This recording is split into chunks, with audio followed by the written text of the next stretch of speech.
dami ng kailangan habulin sa buhay. Minsan, ang oras ang unang nawawala. Hindi dahil tamad, kundi dahil sabay-sabay. Trabaho, biyahe, pangarap, pamilya, at minsan, editing ng vlog. Kahit gusto mong humabol, kailangan mo muna huminga. This is not about being late. This is about learning how to catch up with life.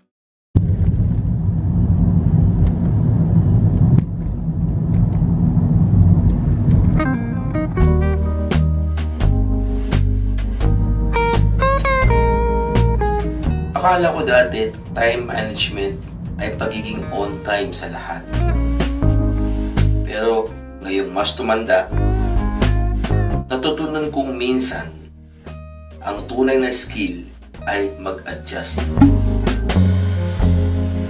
This week, I was catching up, not just with work, but with everything I missed along the way. Tapos na ang assignment ko sa Group E. Ngayon, bagong grupo ulit. Group F naman. Sa simula, tahimik. Medyo awkward. Wala pang tiwala. Wala pang kwento. Parang first day of school. Nag-o-observe pa sila sa bagong teacher sa campus. Walang gig this week. Walang stage. Walang spotlights. Pero naghahanda.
May mga upcoming gigs ako this month.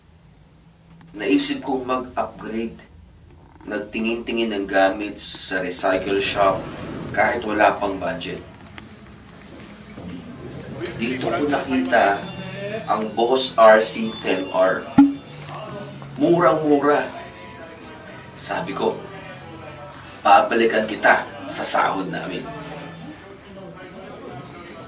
Pagbalik ko, wala na.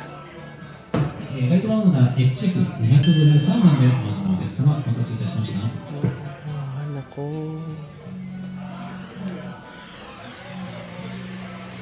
Naunahan tayo, men. Sana pala kinuha ko yun. Okay, so yeah, medyo disappointed tayo. May nakita ako dito na Boss Rhythm Loop Station. Chinek ko kasi sa Amazon, mura siya. Actually dito, nimang siya, no? 22,000. Sa Amazon ay sanmang siya, or 35,000. Or minsan, mayroon pa akong nakita 38. So, tutusin, mura talaga siya. Part of investment din. Bala ko talagang bilhin ngayon after work. Pero wala na siya. Ang bilis talaga, ang bilis. Sayang. Ito yun, no, guys. Ito siya. Yan. So, wala na. So, next time.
estatwa, oh. Nilagyan ng jacket.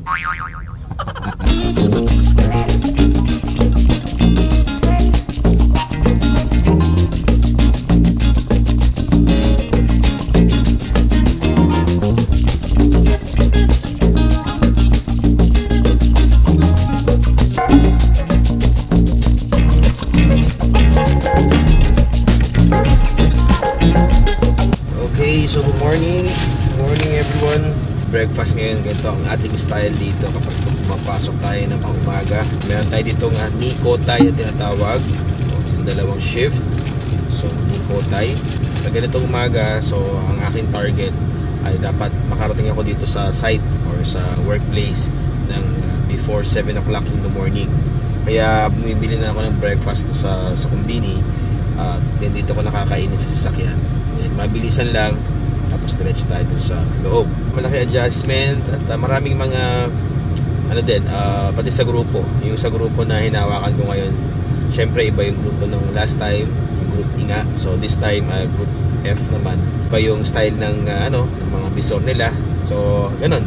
Dahil nga matagal na tayo sa ganitong klaseng trabaho, alam na natin kung paano natin i-handle or i-adjust yung mga sarili natin.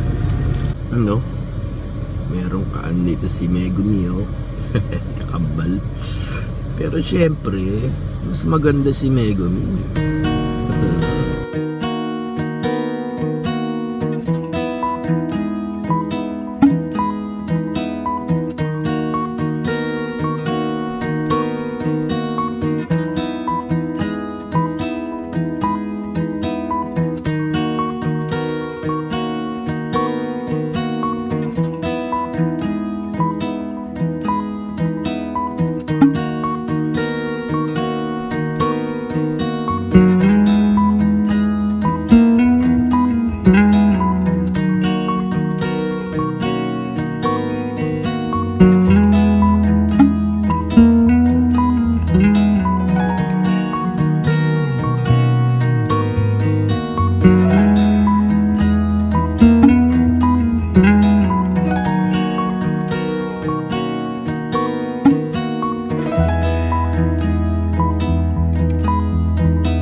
Ang ganda ng panahon ngayon. Actually ngayon ay Tuesday, December 16, 2025. The weather is fine. Kung makita nyo naman, mainit kahit na taglamig na. Malapit na ang Christmas. Nagtatanong na ako sa mga kids ko kung ano gusto nilang regalo. As much as possible, gusto kong maging productive. Gusto kong maging smooth yung mga kailangan kong gawin before mag-end ang taon. Actually, hindi ako masyadong nakikijoin o nagfo-focus sa mga parties ngayon. Siguro, nagkataon lang na talagang busy tayo. Marami tayong schedules. So, ngayon, ay pupunta ako ngayon sa school ng mga bata. So, may kailangan tayong isettle doon. Yung kay Kimi kahapon, na-settle na rin natin. Well, half of it, na-settle natin. So, kailangan pa rin nating mag-effort pa before the end of the year at ma-settle ko lahat yung mga kailangan isettle.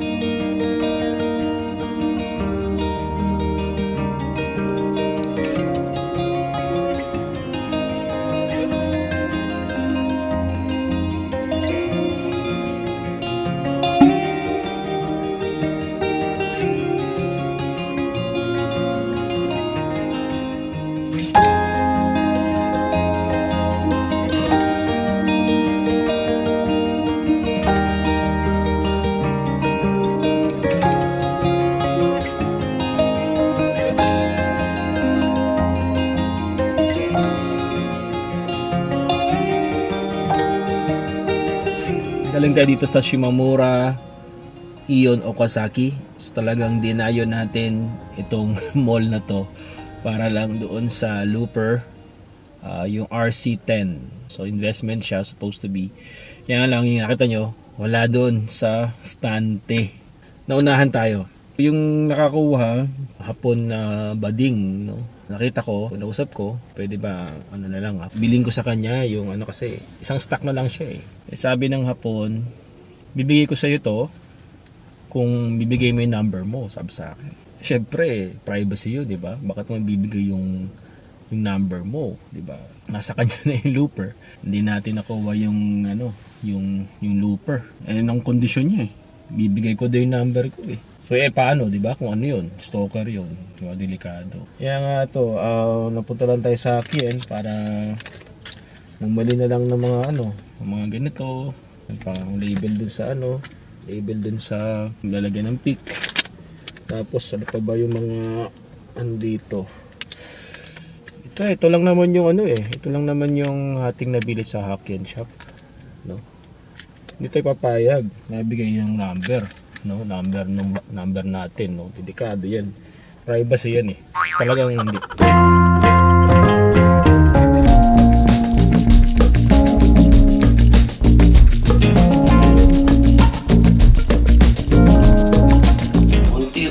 Nasanay, unti-unting nakapag-adjust sa schedule at sa mga trainees. Unti-unti ring nakikita ng mga bisor na hapon ang ating kakayahan.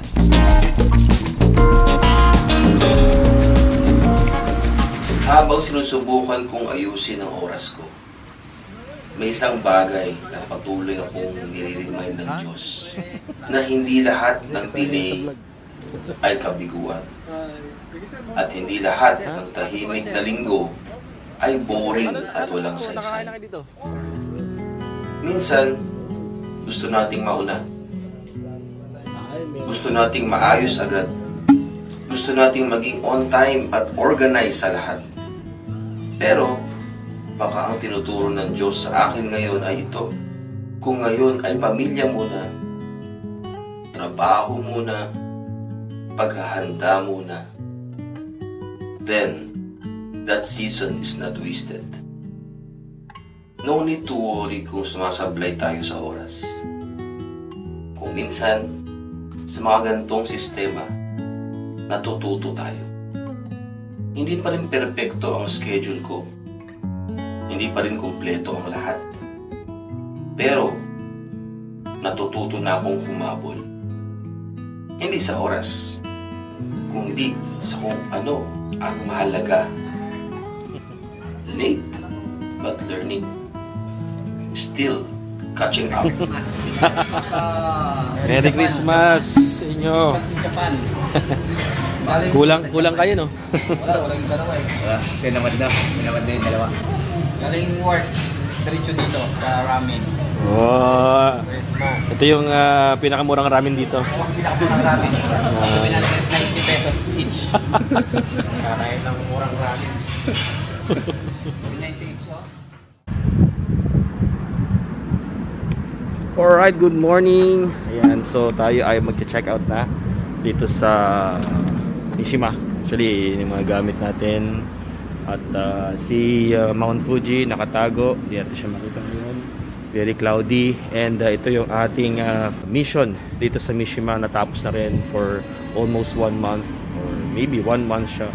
So talagang nag-enjoy din ako. Marami akong nakilala, marami akong natutunan. And talagang very memorable itong mission na to. And sana makabalik ulit dito, no, sa Mishima. Thank you for watching. Right now, meron tayong plano. And always do remember, Mag-busking. everything happens for a reason. Tingnan natin. God is good. Keep on smiling. Sayonara. Sige, tuloy-tuloy pa rin hanggang sa mamaya. Mamayang gabi, meron tayong gig sa Toyohashi.